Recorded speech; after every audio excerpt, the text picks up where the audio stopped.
नमस्कार, कू प्रेजेंस चुनावी हलचल में आप सभी का स्वागत है। मैं हूं स्मृति रस्तोगी और आज के शो में हमारा फोकस एग्जिट पोल्स ही रहेंगे। कल के जो एग्जिट पोल्स के नतीजे आए हैं उन पर हमारी चर्चा होगी, विश्लेषण किया जाएगा, क्या कहते हैं ये नतीजे समझने का हम प्रयास करेंगे। और हमारे साथ स्टूडियो में दो खास मेहमान मौजूद हैं। आइए आपका इंट्रोडक्शन कराते हैं। सबसे पहले कमलेश रघुवंशी जी, editor online Dainik Jagran group, आपका बहुत बहुत स्वागत है। और हमेशा की तरह मेरा स्टूडियो में साथ दे रहे हैं जागरण न्यू मीडिया के एग्जीक्यूटिव एडिटर प्रत्युष रंजन। प्रत्युष, आपका भी बहुत बहुत स्वागत है।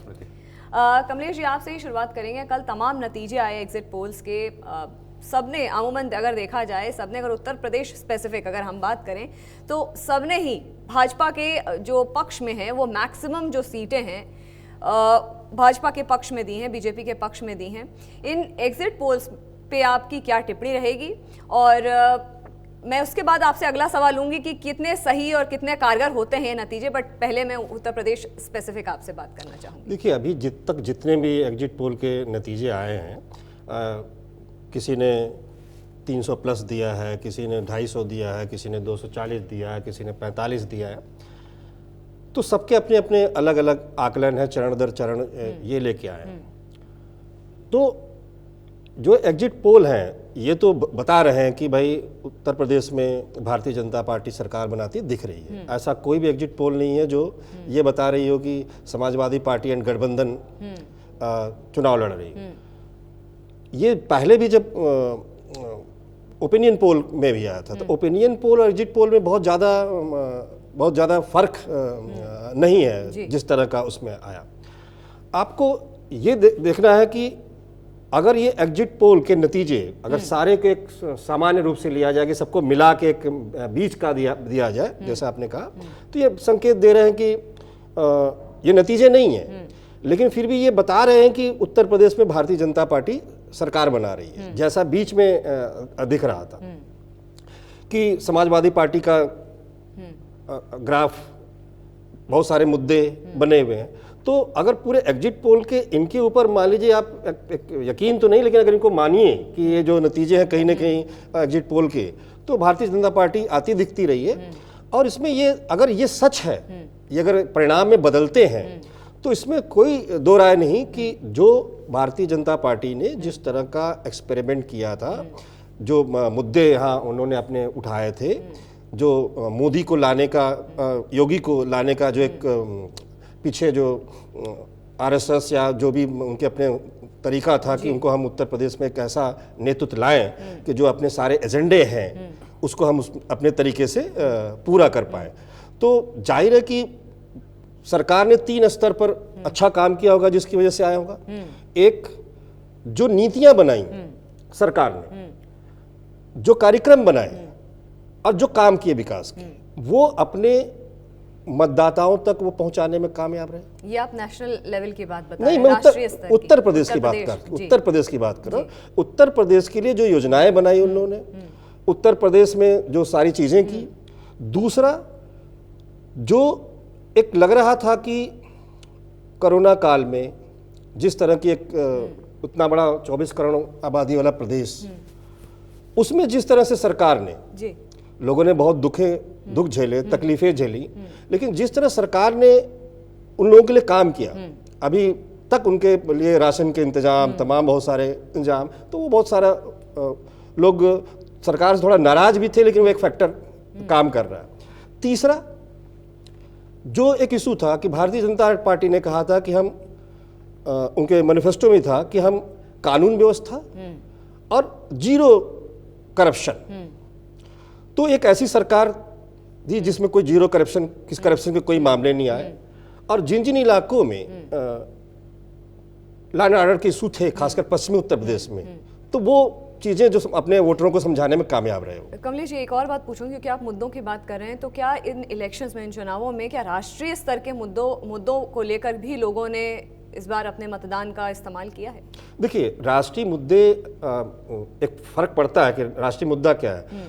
जाहिर है कि विधानसभा चुनाव में राष्ट्रीय मुद्दे बहुत बड़े मैटर नहीं करते कई बार, लेकिन अगर लगता है कि वहाँ काम करते हैं, यहाँ कर सकता है कि जब हम डबल इंजन सरकार की बात करते हैं कि अगर केंद्र में सरकार है और राज्य में भी उसी पार्टी की सरकार है, तो जो राष्ट्रीय मुद्दे हैं, जो राष्ट्रीय नीतियां हैं, राष्ट्रीय मुद्दे का मतलब नहीं कि हम अंतर्राष्ट्रीय मुद्दे पाकिस्तान, चाइना और उसकी बात करें, जो राष्ट्रीय परिप्रेक्ष्य में केंद्र की योजनाएं हैं, केंद्र ने जो किसी वही योजना एक किसी राज्य में, झारखंड या किसी बहुत अच्छा काम नहीं करती, वही जहां उनकी पार्टी की सरकार है बहुत अच्छा काम करती है, तो वो एक फैक्टर करता है। तो प्रधानमंत्री की चाहे योजनाएं रही हो, किसानों तक पैसा पहुंचाने की बात रही हो, डायरेक्ट उनके खाते में जाने की बात रही हो, तो वो कहीं ना कहीं मैटर तो करते हैं। चाहे उज्ज्वला योजना रही हो, महिलाओं को सिलेंडर देने की बात रही हो, तो वो एक स्तर तक फर्क डालते हैं। लेकिन विधानसभा चुनाव में जो वहां का मुख्यमंत्री का फेस होता है, जो वहां के नेता का चेहरा होता है, जो उसका काम होता है, वो मायने रखते हैं। विधानसभा चुनाव में तो बहुत कई बार तो स्थानीय स्तर पर लोकल इश्यूज हावी हो रहते हैं लोगों में। मैंने तो उत्तर प्रदेश के चुनाव में मैंने ये देखा कि कई बार बीजेपी की सीटें, मतलब अगर एग्जिट पोल नतीजे में देखा जाए तो उन्होंने बहुत सारे लोगों का, उनको टिकट काटना था। स्थानीय विधायक से नाराजगी है उनकी, सरकार से नहीं है, पार्टी से नहीं है, तो आखिर में विधायकों को टिकट क्यों काटते हैं लोग? कि वहाँ स्थानीय स्तर पर उसका कनेक्ट खत्म हो जाता है, वो पहली बार चुन के आया, जनता के बीच जा नहीं पाता है, तो उसकी वजह से भी नाराजगी होती है। तो ये सब मैटर करते हैं। प्रत्युष, कल जैसे ही 7 बजे वैसे धड़ाधड़ मुझे लगता है एग्जिट पोल्स आने लगे। हम लगातार एक लाइव शो भी कर रहे थे, एग्जिट पोल्स को समझाने का प्रयास भी कर रहे थे, बट मैं आपसे कहूंगी कि एक हमें मदद करिए समझने के लिए कि कल के एग्जिट पोल्स क्या कह रहे थे। सारी स्टेट स्पेसिफिक मैं समझना चाहूंगी और फिर मैं ग्राउंड रियलिटी और एग्जिट पोल्स के बीच का जो वास्तविकता होती है, कितने लेवल तक वो सच्चा होता है, उस पर मैं आपसे बात करना चाहूँगी। स्मृति, चुनाव आयोग जो है अंतिम चरण को चुनाव और काउंटिंग डे के बीच में जो समय देता है, वो बेसिकली एग्जिट पोल जो है कई राजनीतिक पार्टियों को खुश होने का मौका भी देता है, किसी को नाराज होने का मौका देता है, बट ज्यादातर लोग खुश होते हैं क्योंकि वो 2 दिन का समय, जनरली 2 दिन, एक दिन होता है 2 दिन का, 2 दिन का समय हर वो पार्टी मानती है कि हम जीत रहे हैं, एग्जिट पोल चाहे जो भी बोले। एग्जिट पोल की एक्यूरेसी पे सवाल हमेशा उठते रहे हैं। हमने देखा है पिछले कई बार कि एग्जिट पोल कई बार धराशायी हुए हैं। सबसे जो रिसेंट हम देख सकते हैं वो पिछले बिहार का इलेक्शन था, जहां पे ऑलमोस्ट सारे एग्जिट पोल जो है वो धराशायी हो गए थे, नतीजे कुछ और निकल के आए थे। बंगाल इलेक्शन में भी हम देखा कि जिस तरह से एग्जिट पोल के नतीजे थे वैसे एक्चुअल नतीजे नहीं आए थे। अच्छा, अक्सर लोग एग्जिट पोल को समझ करके खुश हो जाते हैं, जी, चाहे फिर वो राजनीतिक दल हो, चाहे फिर वो लोग ही क्यों ना हो। बिल्कुल, इसका कारण है, जैसा कमलेश जी ने बताया, कि वो डिपेंड करता है कि आप सवाल किससे पूछ रहे हैं, आपके सैंपल में क्वेश्चंस क्या हैं, या आपने जिससे सवाल पूछा वो आपको सही जवाब देने के मूड में है कि नहीं है। क्योंकि लोग, हम पहले भी बात कर चुके हैं कि जो पॉलिटिकली लोग इतने अवेयर हो चुके हैं कि वो 4.5 साल तक किसी को देखे नहीं हो, लास्ट के 2 दिन में जो मैं लगातार बात करता रहता हूँ, चुनाव टूरिज्म की बात कर रहा हूँ, कि लोग टूरिज्म करने जाते हैं और सवाल पूछते हैं और ये मान के चलते हैं कि सवाल उनको जो जवाब मिल रहे हैं वो सही है और उनकी ग्राउंड रिपोर्टिंग सही है। बेसिकली ऐसा होता नहीं है, क्योंकि लोग जो मतदान करने, जो भी मतदाता मतदान केंद्र पर जा रहा है, उसने अंत के 1-2 महीने 6 महीने में अपने मतदान करने का मन नहीं बनाया है। वो बना चुका होता है, अगर पिछले 2-2.5 साल में उसका मन बन चुका होता है।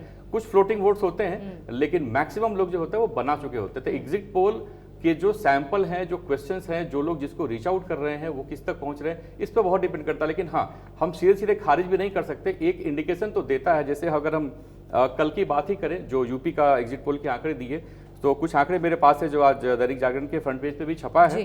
उसमें अगर हम बात करें तो जो सबसे ज्यादा सीट्स अगर किसी ने दिए हैं, मैं एक ओवरऑल बात कर लेता हूँ कि सबसे ज्यादा सीट्स यूपी में बीजेपी को जिसने दिए हैं वो इंडिया टुडे एक्सिस माई इंडिया है, जो 288 से 326 सीट दिए हैं। और सबसे कम जिसने दिए हैं वो है ईटीजी रिसर्च, 230 सीट दिया है। आप देखिए कि सबसे कम सीट में भी भाजपा को कंफर्टेबल मेजोरिटी से सरकार बनती दिख रही है। समाजवादी पार्टी को सबसे ज्यादा जो सीट जिसने दिए हैं वो ईटीजी रिसर्च है, जिन्होंने 165 सीट दिए हैं, और सबसे कम दिया है वो रिपब्लिक पी मार्क्यू है, जिन्होंने 140 दी है। तो मतलब, और एक्सिस माई इंडिया ने भी 101 दिया है। तो सबसे ज्यादा होने के बाद भी समाजवादी पार्टी मैजिकल आंकड़े से दूर है।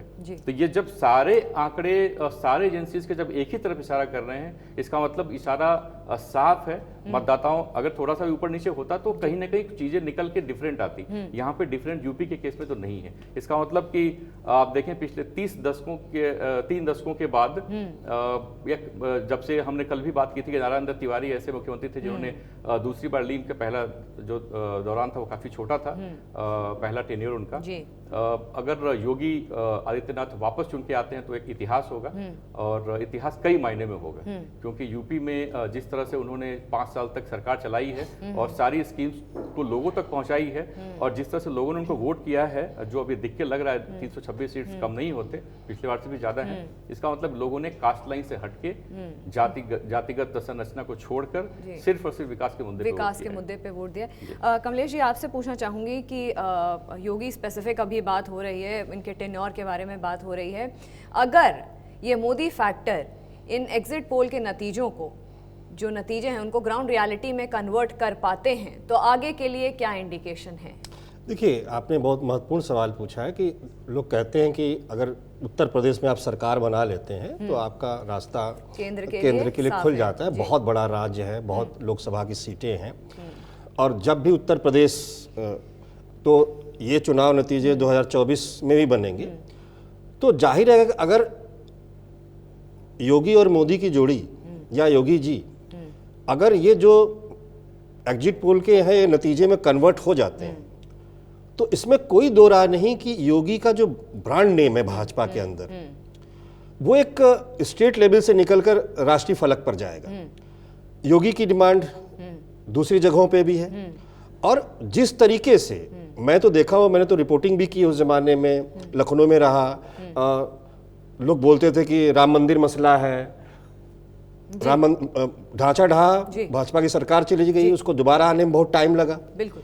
तो वो बहुत सारी चीजें हैं, लेकिन जिस तरीके से बाकी जो उन्होंने वादे किए थे उसके अलावा एक ब्रांड बन के योगी आ रहा है। आपने राम मंदिर की बात करी, एक 2017 का जब चुनाव के जब प्रचार चल रहा था, 2 महत्वपूर्ण मुद्दे थे जिनको लेकर के वादा किया था बीजेपी ने। वो एक था राम मंदिर और एक था ट्रिपल तलाक, इंस्टेंट ट्रिपल तलाक। इन दोनों को लेकर मोहर भी लगवाई है सुप्रीम कोर्ट की। तो ये दोनों भी एक अहम फैक्टर्स हो सकते हैं राम मंदिर और ट्रिपल तलाक का जो उन्होंने काम करवाया है इसको लेकर के इन चुनाव में, क्योंकि ग्राउंड रियलिटी में कन्वर्ट कर दिया अपने वादे। तो इनको लेकर के भी क्या हम समझें कि हम मतदाता वोट करेंगे? देखिए, करा होगा मतदाता ने। देखिए, हमें नहीं लगता कि जो भारतीय जनता पार्टी का अपना काडर वोट है जी, या लोग उसको करने वाले, वो तो हमेशा से कहते आ रहे हैं। राम मंदिर की वजह से उनकी सरकार भी गई, ठीक है, इतने दिन चला, भव्य मंदिर बनेगा जो कहा किया उन्होंने, ठीक है। ट्रिपल तलाक पर जो उनकी अपनी पॉलिसी थी वो आज से नहीं है, भारतीय जनता पार्टी जनसंघ के जमाने से। तो वो तो हमेशा से कह रहे हैं कि हम जब सत्ता में आएंगे तो सारी चीज़ों को दूर करेंगे। हाँ, लेकिन एक अहम मुद्दा आपने पूछा कि मुझे नहीं लगता कि कोई राम मंदिर या विश्वनाथ कॉरिडोर कोई चुनावी मुद्दा हो सकता है, ठीक है। वो देश के बाहर से भी लोग आते हैं, लोकल स्थानीय लोग हैं, उनकी अपनी सारी चीज़ें हैं। तो अब देखिए अयोध्या में क्या डेवलपमेंट होता है, वहाँ के लिए लोगों के लिए क्या व्यवस्था होती है, तो स्थानीय स्तर पर एक फर्क डालता है। एक बड़े फलक पर नेशनल स्तर पर वो कुछ हो सकता है कि एक जो राष्ट्रवादी मुद्दे हैं तमाम, वहाँ वो वोटिंग करते हैं। लेकिन अब ट्रिपल तलाक, अब भाजपा का कहना है कि हमको पिछले चुनाव में भी मुसलमानों का वोट काफ़ी मिला उनको, इस बार भी मैं देख रहा हूँ कि महिलाएं काफ़ी बढ़ चढ़ के भाग ली हैं, लेकिन अदर पार्टियों के विरोधी कहते हैं ऐसा नहीं है, ठीक है। जो मुस्लिम राजनीतिक पार्टियां कहते हैं ऐसा नहीं है, इससे नुकसान है। लेकिन कहीं ना कहीं बीजेपी ने जिस भी वर्ग से जो बात कही, अगर उसने डिलीवर किया, अगर उसको मैंडेट मिलता है तो हमें मानना चाहिए कि नहीं इसके ऊपर मिला है। अच्छा, क्योंकि प्रत्युष ये बहुत इंटरेस्टिंग, हमारा कू स्टूडियो का जो हमारा ये शो है उसमें हमारा फोकस ही रहता है जो भी लेटेस्ट और ट्रेंडिंग कूज होते हैं दिन भर के, उन पर हम बातें करते हैं, चर्चा करते हैं। 2 सेगमेंट में ये बटा हुआ है। पहले हम पॉलिटिकल रिएक्शंस लेते हैं, जो कुछ भी कू पे आता है, उसके बाद हम वो पोस्ट लेते हैं जो कॉमनर्स यानी कि आम आदमी कू पर अपने विचारों को प्रकट करता है, उनको भी हम दिखाते हैं। सबसे पहले नजर डालेंगे क्या कुछ पॉलिटिकल फ्रेटर्निटी से आज दिन भर अहम रहा। सबसे पहले ये पोस्ट है, Dinesh Sharma ji BJP deputy chief minister हैं, ये कह रहे हैं कि यूपी में जनता ने चुनाव लड़ा है, सरकार की उपलब्धियां घर घर पहुंची हैं। मैं भविष्यवाणी तो नहीं कर सकता, मगर हमारी सीटों का रिकॉर्ड होगा। सपा बसपा कांग्रेस हमसे बहुत दूर है। ये वही चीज़ कह रहे हैं जो एग्जिट पोल्स में बहुत ही क्लियरली प्रत्युष जो अभी तक अनुमान लगाया गया है, वो अनुमान की वो बात कह रहे हैं, ऐसा ही होगा। काफी कॉन्फिडेंट दिख रहे हैं जी। इनके पोस्ट से दिख रहा जी। है। और कॉन्फिडेंस की वजह भी है, जैसे हमने अभी बात की थोड़ी देर पहले कि लगभग सारी एजेंसीज जो है वो भाजपा की सरकार बनाती दिखा रही है। और कॉन्फिडेंस में इनके आने का एक कारण ये भी है कि जैसा ये खुद बोल रहे हैं कि सरकार की जो नीतियां हैं वो हर परिवार हर घर तक पहुंची है। और जो सबसे ज़रूरी चीज़ उन्होंने बोली वो लास्ट में बोली कि लोग जो है विपक्षी दल इनके हिसाब से जो दोष देना शुरू करेंगे वो सबसे दोष जो है पहला ईवीएम पे आएगा। सो हम सभी को तैयार रहना चाहिए। ईवीएम के ऊपर एक फ्रेश डिस्कशन स्टार्ट होगा, ईवीएम को रखना चाहिए नहीं रखना चाहिए, ईवीएम खराब है सही है। ये हर बार डिस्कशन होते हैं, इलेक्शन के रिजल्ट चुनाव आते हैं किसी के फेवर में आए, लेकिन ये डिस्कशन जरूर होता है। ये डिस्कशन ये भी होगा जिसकी ये बात कर रहे थे, जैसे ये बात कर रहे थे। एक और बहुत इंटरेस्टिंग हमारे पास पोस्ट है, हरीश रावत जी का ये पोस्ट है। ये कहते हैं कि 17 मार्च 2017 में कांग्रेस उत्तराखंड में पराजित हुई थी, पराजय बहुत गहरी थी। 10 मार्च 2022 को नई विधानसभा जन्म ले लेगी। नामकरण तो सदस्यों के शपथ ग्रहण के साथ होगा, मगर जन्म 10 मार्च को हो जाएगा। तो ये 5 साल का फासला एक राजनीतिक कार्यकर्ता के रूप में मेरे लिए एक अत्यधिक चुनौतीपूर्ण, विकटतम चुनौतियों से भरा हुआ था। एक अति बुरी पराजय से उभरने के लिए ही बहुत बड़ी मानसिक शक्ति की आवश्यकता होती है। इस बात में कोई दोहराए नहीं है कमलेश जी कि जो पिछली हार हुई थी 2017 में उत्तराखंड में कांग्रेस की, वो बहुत ही बुरी पछाड़ थी। हालांकि अगर अंतर्गत कांग्रेस की बात की जाए तो हरीश रावत कहीं ना कहीं निराश भी हुए थे, एक सल्किंग उनके बारे में बात कही गई थी। बट जैसे ही उनको कैंपेनिंग की कमान थमा दी गई, वो जोर शोर से उभर करके आ गए और कॉन्फिडेंटली अब ये कह रहे हैं कि भाई कांग्रेस सरकार बनाने के पूरे, क्योंकि वो उस चीज में बिलीव कर रहे हैं कि ऑल्टरनेट जो सरकार चूज करती है जो जनता उत्तराखंड में, तो इस बार उन्हीं का टर्म है, उन्हीं की बारी है।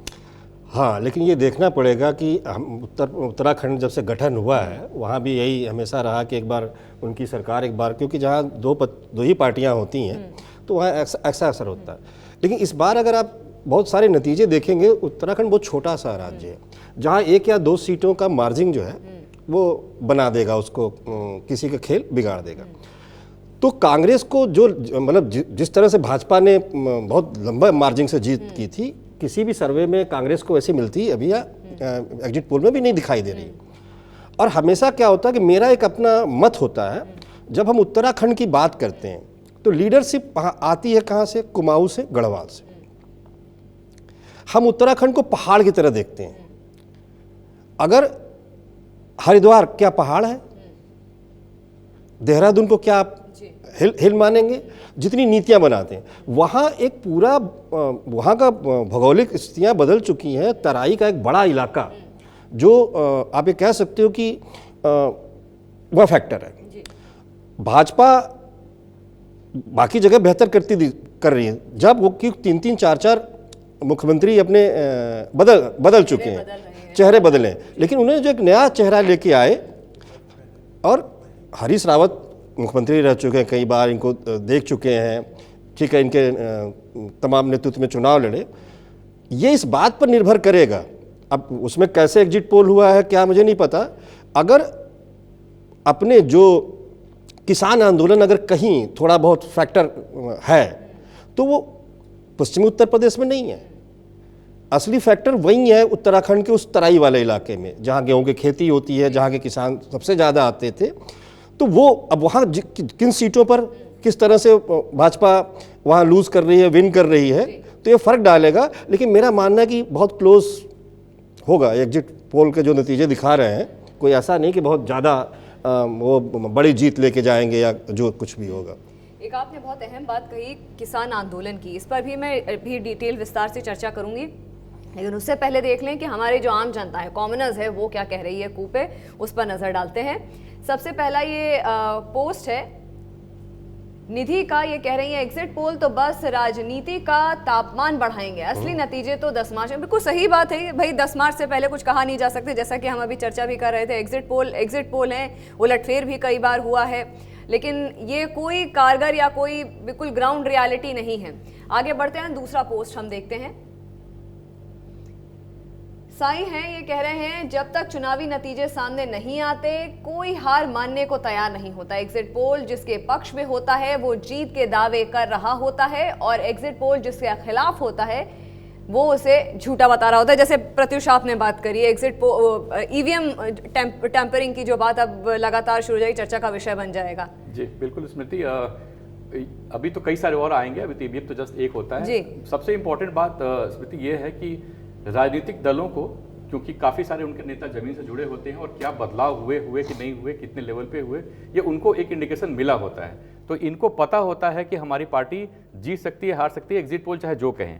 जैसे कि हम इसके पहले जो हमने पोस्ट देखा उसमें हरीश रावत की, तो हरीश रावत ने जो पोस्ट लिखा था उसमें कहीं भी उन्होंने ये नहीं लिखा कि हमारी सरकार, कांग्रेस की सरकार बन रही है। इतने बड़े पोस्ट में उन्होंने ये जीतने का दावा कहीं नहीं किया था। ये कह रहे हैं कि नई विधानसभा आएगी, जन्म होगा, ये होगा, लेकिन उसके पहले के पोस्ट में आपने देखा कि बीजेपी के नेता ने बिल्कुल दावे के साथ कहा हुआ है कि कहीं ना कहीं इनको इंडिकेशन मिल रहा होता है कि क्या चेंजेस होने वाले हैं। और एग्जिट पोल जहां तक दिखा रहा है कि नेक एंड नेक फाइट है, वहां पे किसी की तरफ भी आंकड़ा जा सकता है, किसी की तरफ भी। अच्छा, ये प्रत्युष बात हो रही है तो इसमें क्योंकि एक और नई पार्टी भी वहां पे डेब्यू कर रही है, आम आदमी पार्टी की अगर मैं बात करूं तो क्या है वहां पे ग्राउंड रियलिटी? फिलहाल स्मृति आम आदमी पार्टी का अभी कोई ज्यादा बेस नहीं है वहाँ पे। हाँ, बट पांव पसारने की तैयारी उन्होंने कर ली है। जिस तरीके से धीरे धीरे दिल्ली से पंजाब, पंजाब से उत्तराखंड, पंजाब में तो काफी टाइम से वो लोग एक्टिव है और पिछले इलेक्शन में उन्होंने अच्छे खासे वोट लिए थे। उसमें अब कितनी बढ़ोतरी होती है तो 10 मार्च को पता चलेगा। लेकिन हाँ, एजेंसीज की माने तो पंजाब में तो आम आदमी की सरकार उन्होंने लगभग बना ही दिया है। 10 मार्च को नतीजे बताएंगे क्या होता है। लेकिन आम आदमी पार्टी की अगर बात करें तो हम देखें कि हमने पहले भी कई बार बात की है इसके ऊपर कि जनरली बीजेपी के अपोनेंट जो सबसे स्ट्रांग पार्टी है उसके वोट ट्रांसफर होते हैं आम आदमी पार्टी को, और आम आदमी पार्टी स्ट्रांग होती चली जाती है, जैसा हमने दिल्ली में देखा। और अब हम जैसे हम पहले बात करते थे, हम अंदाजा ये लगा रहे थे कि शिरोमणि अकाली दल का वोट हो सकता है ट्रांसफर होगा इनको। लेकिन जिस तरह के एजेंसीज के आंकड़े आए हैं, अगर ये सही होते हैं, ये नहीं निकल के आते, इसका मतलब ये है कि कांग्रेस का अच्छा खासा वोट बैंक जो है आम आदमी पार्टी को ट्रांसफर होगा। और कांग्रेस जिस तरह से किसान आंदोलन का समर्थन कांग्रेस कर रही थी, उसका राजनीतिक फायदा तो पता नहीं, ये आंकड़े देखे तो राजनीतिक फायदा कांग्रेस को होता नहीं दिख रहा है। अच्छा, किसान आंदोलन की बात जैसे कि मैं कह रही थी, कमलेश जी आपसे चर्चा हो रही थी कि किसान आंदोलन जो शुरू हुआ था वो दिल्ली के लाल किले तक पहुंचा। अगर पंजाब स्पेसिफिक बात करें तो वोट बैंक इकट्ठा करने में इसका कोई रोल रहा है किसान आंदोलन का? बहुत अच्छा आपने सवाल पूछा कि क्या है। अब इसको मैं पंजाब से जोड़ लेता हूँ। अगर किसान, उनके जो मुद्दे थे बहुत बड़े फैक्टर थे, ज़्यादातर पंजाब से आए थे, और लाल किले पर भी जिन लोगों ने किया, दिल्ली के अंदर जो किया, तमाम पंजाब से लोग थे। केस हुआ उसमें कि अभी किसी की तो एक्सीडेंट में डेथ भी हो गई, जो मशहूर गायक थे। अब आप देखिए कि किसान आंदोलन की पूरी बात करने से पहले मैं उसका राजनीतिक इफेक्ट की बात कर देता हूँ। अगर आप देखें तो केवल पंजाब एक ऐसा राज्य है जहां उन किसान संगठनों ने बाकायदे एक राजनीतिक पार्टी बनाकर वहां एक चुनाव लड़ा। ठीक है, अब ये जितने भी एग्जिट पोल आ रहे हैं उसमें उनका कहीं कोई उल्लेख नहीं है। अगर किसानों के मुद्दे, इशू जो एड्रेस थे, ठीक है, तो वो कहाँ गए, किसके पास गए? अगर एग्जिट पोल की माने तो, अगर खासकर मालवा बेल्ट में जहाँ से सबसे ज़्यादा किसान आए थे, पिछली बार आम आदमी पार्टी ने भी वहीं से बहुत अच्छा काम किया था। अगर एग्जिट पोल ये दिखा रहे हैं कि आम आदमी पार्टी को इतने वोट मिल रहे हैं, तो ये बहुत सोचने वाली बात है। मैं ऐसा इसलिए कह रहा हूँ कि किसान आंदोलन में ये बार बार बात सामने निकल कर आई कि बहुत सारे ऐसे एलिमेंट बैक हैंड, मैंने किसानों के लिए नहीं कि किसान वैसे हैं, लेकिन बैक हैंड ऐसे तमाम रिपोर्ट्स आई, मीडिया में रिपोर्ट्स आई, लोग भी बता कि वो कहीं ना कहीं अंतर्राष्ट्रीय स्तर से लेके सारी चीज़ें उसमें इन्वॉल्वमेंट थी। तो कहीं ना कहीं पंजाब में जो राष्ट्रीय सुरक्षा का मसला है वो एक बड़ा मुद्दा है। अब वो वहाँ इशू, अगर वो कहीं ताकतें एक जगह शिफ्ट हो रही हैं, हम किसी का नाम नहीं लेंगे यहाँ, लेकिन अगर कहीं वो उसके पीछे जाकर वहाँ दे रही हैं, तो किसान यानी किसानों के साथ खुद किसान अगर नहीं है, मालवा पूरी किसान बेल्ट है, तो उसको राजनीतिक रूप से स्वीकार नहीं कर रहे। बात बताइए आपने, ये एक अहम बात बताई। मुझे लगता है कि इस पर चर्चा हमारी एक अलग से विस्तार में हो सकती है, और जो आपने बातें बताई वो सच में मुझे लगता है ज़मीनी हकीकत से जुड़ी वो बातें हैं। एक और कू है हमारे पास, क्योंकि जनता जनार्दन है, जनता का कू पोस्ट लेना बहुत ज़रूरी है हमारे लिए। एग्जिट पोल से डर नहीं लगता साहब, चुनाव नतीजों से डर लगता है। आपका रिएक्शन इस पोस्ट पे? बिल्कुल बहुत ह्यूमरस और बहुत बढ़िया बोला इन्होंने। एग्जिट पोल से डर नहीं लगता क्योंकि चुनाव नतीजे आएंगे वो डराएंगे, निश्चित रूप से कई पार्टीज को डराएंगे। खासकर मैं यूपी की बात करूं तो जिस तरह से हवा बनी थी कि छोटे छोटे, अगर हम अभी आंकड़ों पे बात कर रहे हैं कि छोटे छोटे दल जो है कैसे इस सत्ता परिवर्तन के चाबी बनेंगे और किंग मेकर बनेंगे, उनकी अपने बेस जो बनते हैं वो किसी बड़ी पार्टी से जुड़कर बनते हैं। और बेस जब बड़े हो जाते हैं, क्योंकि अगर आप इलेक्शन लड़ रहे हो किसी बड़ी पार्टी के साथ मिलके तो आपको वोट ट्रांसफर होता है, तो वो जो बेस बनता है वो कई बार अपनी जमीन भूल जाते हैं, और ये चुनाव डराएंगे उनको, ये रिजल्ट डराएंगे। ये प्रत्युष हमें एक अहम बात, एक ज़रूरी बात बता रहे हैं कि चुनाव नतीजे कुछ पार्टियों को डरा भी सकते हैं। अच्छा, दिन भर में जो कुछ भी खास और अहम होता है, चाहे वो राष्ट्रीय और अंतर्राष्ट्रीय स्तर पे हो, हम वो भी अपने हेडलाइंस में दिखाते हैं। तो टॉप 3 जो हेडलाइंस आज दिन भर की रही हैं, आइए उन पर नजर डालते हैं। सबसे पहले है रूस और यूक्रेन वॉर से, ये हेडलाइन है, रूस ने यूक्रेन के शहर सूमी में की बमबारी, 2 बच्चों सहित करीब 9 लोगों की मौत। कुछ देशों के फैसले से ग्लोबल मार्केट में डबल हो सकते हैं क्रूड ऑयल के दाम, गड़बड़ा सकता है बजट। और फिर यूपी एग्जिट पोल 2022 पर एक हेडलाइन है हमारे पास, अखिलेश यादव के बाद जयंत चौधरी को भी भरोसा, एग्जिट पोल से अलग होंगे चुनाव के नतीजे। फिलहाल आज शो में इतना ही। कमलेश जी आपका बहुत बहुत धन्यवाद, प्रत्युष आपका बहुत बहुत धन्यवाद, और आप सब हमारे साथ बने रहें और हमारे साथ जुड़े रहें। कू करें, कू पर आप अपना पोस्ट डालें और हैशटैग में हमें टैग करें। हमसे आप डायरेक्टली कनेक्ट हो सकते हैं हैशटैग के ज़रिए, और जो कुछ भी आपके जो विचार हैं, अगर आपको लगता है आपका जो क्योंकि आपका अधिकार है, आप आम जनता हैं, जो कुछ भी आपको लगे आप कू पर पोस्ट करिए। हम सबसे लेटेस्ट और ट्रेंडिंग को यहाँ स्टूडियो में दिखाएंगे। तब तक के लिए मुझे दीजिए इजाज़त, नमस्कार।